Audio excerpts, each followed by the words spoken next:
O'zbekistonlik yosh iste'dod egalari xalqaro maydonda yuksak natijalarga erishishda davom etmoqda. Bozatov Fest g'olibi Yasmina Husniddinova Italiyada o'tkazilgan Sanremo Junior xalqaro musiqiy tanlovida 25 davlat vakili orasida Grand Prixni qo'lga kiritdi.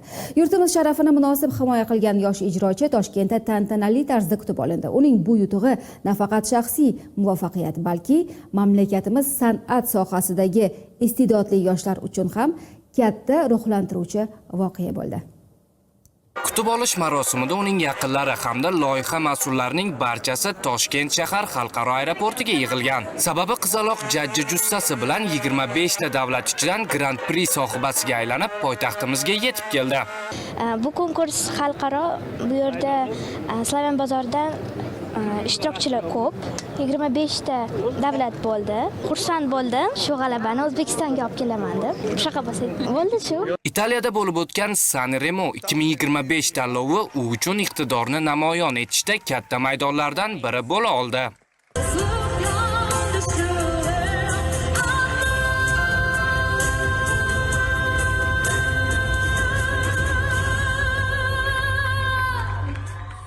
Iste'dodli qizaloqning kelgusidagi maqsadlari ham juda katta. U bularning barchasiga erishish uchun harakatdan to'xtamasligini aytdi. Biz esa uni yana ana shunday katta jahon sahnalarida ko'rishdan umidvormiz. Muhammad Amir Hayotzoda, Hojiakbar Ibodullayev, Hudud informatsion dasturi uchun.